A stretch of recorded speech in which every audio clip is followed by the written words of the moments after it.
अस्सलाम वालेकुम। कहानी को आखिर तक पूरा सुनिएगा और अगर आप चैनल पर नए हैं तो सब्सक्राइब ज़रूर कीजिएगा। रानी हमारे पुराने मोहल्ले की एक लड़की थी और इस कदर खूबसूरत थी कि उसके मुकाबले की कोई लड़की नहीं थी। मगर मोहल्ले वाले रानी के बारे में एक ऐसी बात कहते थे जिस पर यकीन करना नामुमकिन सा था। मोहल्ले के कुछ लोग का कहना था कि रानी कोई लड़की नहीं है बल्कि एक ख्वाजा सिरा है। ये बात अपने आप में काफ़ी हद तक अजीब थी क्योंकि रानी के किसी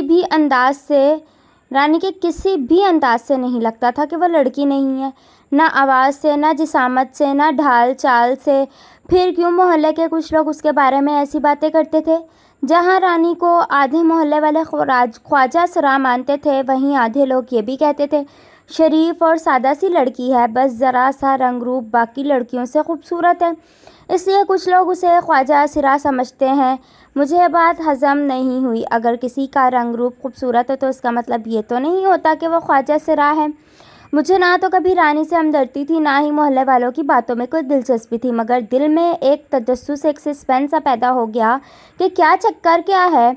मैंने रानी के घर के बहुत सारे लोगों से पता कराने की कोशिश की। सबका यही जवाब था कि वह लड़की है, मगर मोहल्ले वाले किस बिना पर यह बात कर रहे थे और इस बात के जवाब में अक्सर वो ये कहते थे, अब घर वाले तो अपनी औलाद के ऐब छुपाएंगे ना। सच तो है रानी एक ख्वाजा सिरा पैदा हुई थी। जिस दाई ने डिलीवरी की थी उसने खुद ही यह बात बताई थी। अब अपनी इज्जत बचाने के लिए उसके घर वाले झूठ बोल रहे हैं। मेरा तजस्सुस ख़त्म होने की बजाय मज़ीद बढ़ गया है। ये कहती उलझती चली जा रही थी। आखिर हकीकत क्या थी? मैं मोहल्ले के एक बुज़ुर्ग के पास गया और उससे दाई और रानी के हवाले से छेड़ा। जवाबन उसने कहा था, बेटा हम तो 40 सालों से इसी मोहल्ले में रह रहे हैं। रानी की पैदाइश भी हमारे आंखों के सामने हुई थी। हमने कभी कोई ऐसी बात नहीं सुनी इस ज़माने में, लेकिन पिछले चंद सालों से यह बात पूरे मोहल्ले में मशहूर हो गई। अब सच झूठ तो खुदा ही बेहतर जाने। सच जो भी था, लेकिन रानी इस कदर बदनाम हो चुकी थी कि उसका घर से निकलना भी बंद कर दिया गया था। अब वो कभी कभी अपने छोटे भाई के साथ यहाँ वहाँ जाती नज़र आती थी। मुझे अब उस पर थोड़ा थोड़ा तर्स भी आने लगा था। मोहल्ले वालों से खुदा पूछे उन्होंने किस तरह एक शरीफ लड़की को बदनाम कर दिया था। इन्हीं बातों की वजह से तो कोई रानी से शादी के लिए तैयार नहीं था। ये बातें हमारे मोहल्ले में तो क्या आसपास के 5 मोहल्लों तक फैल चुकी थी। तभी रानी के लिए कोई रिश्ता नहीं आता था। हालांकि वह सबसे ज़्यादा खूबसूरत लड़की थी। एक बार तो उसकी तयशुदा मंगनी भी टूट गई।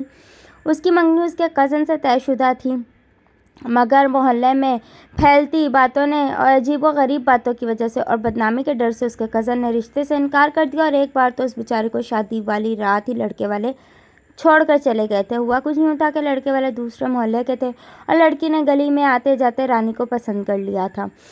बात शादी तक पहुंच गई और शादी हो भी जाती अगर लड़के वालों ने निकाह से 2 घंटे पहले रानी के बारे में अफवाहें ना सुन ली होती कि रानी है ख्वाजा सिरा है। रानी के घर वाले हर वक्त परेशानी के आलम में डूबे रहते थे। एक दिन मैं मोहल्ले के पुराने घर के सामने सीढ़ियों पर बैठा था। दूर से रानी अपने भाई के साथ आती हुई नजर आई। मेरे दिल की बेचैनी बढ़ गई। मैंने सोचा था किसी से पूछने की बजाय डायरेक्ट ये बात रानी से ही पूछ लेता हूँ। जब वो मेरे पास से गुजरी तो मैंने कहा, अस्सलाम वालेकुम। उसने बड़ी शराफत से मेरे सलाम का जवाब दिया। काफ़ी कोशिश के बाद भी मैं उससे यह बात नहीं पूछ सका कि क्या वह ख्वाजा सिरा है और वो वहाँ से चली गई। जब उसने मेरे सलाम का जवाब दिया तो वह इतनी खूबसूरत आवाज़ थी जो कि किसी लड़की की ही हो सकती थी, मगर मोहल्ले वालों की बातों में मुझे दोनों तरह से सोचने पर मजबूर कर दिया था। कल शाम के वक्त मैंने अपने दोस्त जाहिद से रानी का जिक्र किया तो उसने मुझे चैलेंज करते हुए कहा, अगर रानी लड़की हुई तो मैं तुम्हें 1 लाख इनाम दूंगा। अब खुदा जाने सच क्या था, मैं हर वक्त रानी के बारे में सोचने लगा था, सुबह से शाम तक, कि वो इतनी खूबसूरत थी कि कोई उसे अगर एक बार देख लेता तो देखता ही रह जाता। लेकिन मोहल्ले वालों की बातों ने भी दिल में एक अजीब कराहत सी पैदा कर दी थी। मैं रोज़ाना रानी के रास्ते में खड़ा हो जाता और उसे देखने लगता। वो भी कभी कभी आंख उठाकर मुझे देख लेती, लेकिन ज़्यादातर निगाहें नीचे करके चली जाती थी। मैं उसे देखते हुए सोचता, क्या वह लड़की है या ख्वाजा सिरा, लेकिन मुझे इस सवाल का जवाब कभी नहीं मिलता। मोहल्ले के कुछ लोग और कहते थे और कुछ और कहते थे। अब सच जानने का सिर्फ एक ही तरीका था कि मैं रानी से शादी कर लूँ। मैंने यह फैसला कर तो लिया, लेकिन मुझे ये भी डर था कि अगर रानी शादी के बाद ख्वाजा सिरा निकली तो क्या होगा। मैंने ये फैसला अम्मी अब्बू को सुनाया तो वो नाराज़ होकर बोले, अस्तगफिरुल्लाह, अब तुम एक ख्वाजा सिरा से शादी करोगे? पूरा मोहल्ला जानता है कि वो लड़की नहीं है। अब्बू अम्मी और ताया मुझे काफ़ी देर तक समझाते रहे, लेकिन मैं अपने फैसले पर कायम रहा। मैंने कहा अगर वो ख्वाजा सरा हुई तो मैं उसे छोड़ दूंगा, लेकिन अब्बू ने हतमी लहजे में कहा कि अगर तुम उस खुसरे से शादी करोगे तो हमारे घर मत आना। एक ख्वाजा सरा को हम बहू नहीं बनाएंगे। अब्बू ने मुझे घर से निकाल दिया। जब रिश्तेदारों और दोस्तों ने सुना तो सब हैरान हो गए। दोस्त मेरा मजाक उड़ाने लगे और मुझ पर जुमले कसने लगे। कोई कहता अब तुम्हारी दुल्हन ख्वाजा सरा होगी, तो कोई कहता सुहागरात पे बेचारी की क्या हालत होगी जब उसे पता चलेगा कि उसकी बीवी लड़की नहीं बल्कि एक ख्वाजा सरा है। मैंने सबकी बातों को नज़रअंदाज कर दिया था और दिल में यह बात डाल दी कि रानी लड़की ही होगी, मगर सुहागरात पे जो मेरे साथ होने वाला था वो मेरे वहमो गुमान में भी नहीं था। मैं शादी की तैयारियां करने लगा और शादी से एक दिन पहले मैं काफ़ी परेशान था। मुझे इस बात की टेंशन थी कि अगर रानी खुसरा निकला तो मैं किसी को मुंह दिखाने के काबिल नहीं रहूँगा। घर में किस मुंह से रहूँगा, दोस्तों में क्या इज्जत रहेगी। लेकिन बहरहाल मैं फ़ैसला कर चुका था और अब मुझे हिम्मत से डटे भी रहना था। अल्लाह अल्लाह करके दिन गुजरा। सारी रात मैं परेशानी की वजह से सो नहीं सका। अगले दिन मेरा निकाह था। सुबह जब मैं तैयार होकर निकाह के लिए बाहर निकला, आज मेरा दिल मुतमईन था, लेकिन ये देखकर मेरी हैरत की इंतहा नहीं रही जब मैंने देखा कि मेरे निकाह में मेरा कोई भी रिश्तेदार और दोस्त नहीं आया। मुझे इस बात का बहुत दुख हुआ। मुझे अपने घर वालों से उम्मीद न थी। मेरी शादी पर कोई नहीं आया, ना मेरे दोस्त, ना मेरे रिश्तेदार और ना ही मेरे घर वाले।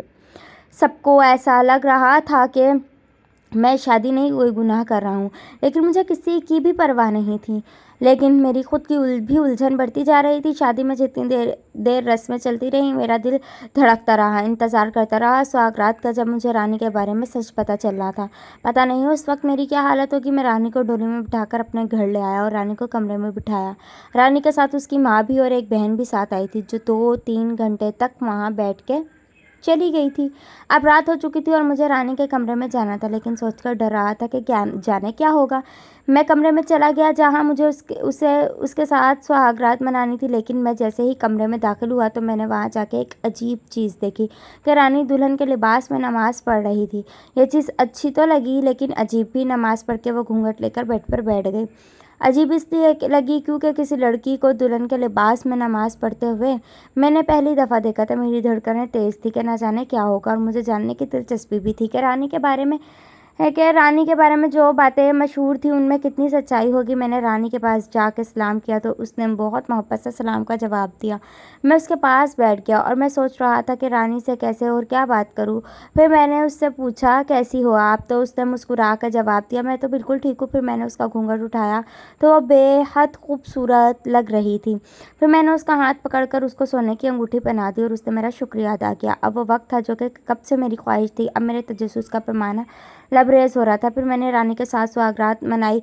उस वक्त मेरा दिल चाहा कि मैं किसी कुएं में छलांग लगा दूं और सारे मोहल्ले वालों को लाइन में खड़ा करके गोली मार दूं, क्योंकि वह ना ही तो कोई ख्वाजा सरा थी और ना ही वो खुसरा थी। वो सीधी सादी लड़की थी जैसे आम लड़कियां होती हैं। मेरे सारे महम ख़त्म हो चुके थे और मुझे इस बात की खुशी थी, लेकिन साथ में बहुत ज़्यादा शर्मिंदगी भी थी कि कैसे एक शरीफ और नेक लड़की पर शक करता रहा और इसे ख्वाजा सरा समझता रहा। अब पछतावा और शर्मिंदगी मुझे सारी ज़िंदगी रहनी थी। और मोहल्ले वालों को देखो कैसे अब मासूम लड़की को बदनाम कर दिया था और उसका जीना आराम कर दिया था। अब मैंने फैसला कर लिया था कि रानी को सारी ज़िंदगी खुश रखूँगा। अगली सुबह मेरी ज़िंदगी की सबसे खूबसूरत और हसीन तरीन सुबह थी, जब रानी मेरी बीवी थी। मैं रानी से शादी करके बहुत खुश था। अगली सुबह मुझे कुछ मोहल्ले वालों और मेरे कुछ दोस्तों ने घेर लिया और पूछा कैसी रही तुम्हारी एक ख्वाजा सरा के साथ सुहागरात। मुझे बहुत गुस्सा आया और मैंने सब पे लानतें भेजी और कहा दिल करता है आप सबको शूट कर दूं। कैसे एक मासूम लड़की को बदनाम किया, बेशर्मो। वह सब शर्मिंदा हो गए, लेकिन सबके दिलों में कहीं ना कहीं अभी भी यह बात मौजूद थी कि रानी ख्वाजा सरा है। लेकिन 1 साल बाद मेरा और रानी का बेटा पैदा हो गया, और जब बेटा पैदा हुआ तो सबको यकीन आ गया और सब बुरी तरह शर्मिंदा हो गए। सब हैरान और परेशान थे कि ये क्या हो गया और कैसे हो गया। अब तो मेरे घर वालों को भी सब पता चला, तो वो भी शर्मिंदा होकर मुझसे माफ़ी मांगने लगे। फिर मुझे और रानी को साथ घर ले गए। रानी भी मेरे साथ बहुत खुश थी। एक दिन बातों बातों में मैंने रानी से पूछा कि ख्वाजा सरा वाली बात मोहल्ले में कैसे मशहूर हो गई थी, तो रानी ने मुस्कुराते हुए बताया कि मैं जिस कॉलेज में पढ़ती थी वहाँ एक कबीर नाम का एक लोफर लड़का था। वो कॉलेज से घर तक रोज़ाना मेरा पीछा करता था और मुझे बुराई के लिए उकसाता था, मगर मैंने कभी उसकी तरफ आंख उठाकर भी नहीं देखा। और मैंने उसको कई बार समझाने की कोशिश की कि मैं ऐसी लड़की नहीं हूँ, प्लीज़ मेरा पीछा छोड़ दो, मगर वो नहीं मानता था और मेरा पीछा करता रहता था। एक दिन उसने मेरा हाथ पकड़ा तो मैंने उसको थप्पड़ मार दिया और सारे लोगों ने उसको मारा। तो उस वक्त उसने मुझे कहा था کہ آپ کو بدنام کراؤں گا۔ تو اس نے محلے میں یہ بات پھیلا دی اور محلے میں بات پھیل گئی کہ میں خواجہ سرا ہوں، لیکن اس میں بھی میرا بہت بڑا فائدہ ہوا ہے۔ اگر سے سب باتیں مشہور نہ ہوتی تو مجھے آپ جیسا پیار کرنے والا خاوند کیسے ملتا؟ تو میں نے رانی کی باتیں سن کر مسکرا دیا اور مجھے پورا یقین تھا اگر میری شادی رانی کے علاوہ کسی اور سے ہوتی تو وہ بھی کبھی اتنا خوش نہ ہوتا جتنا رانی کے ساتھ۔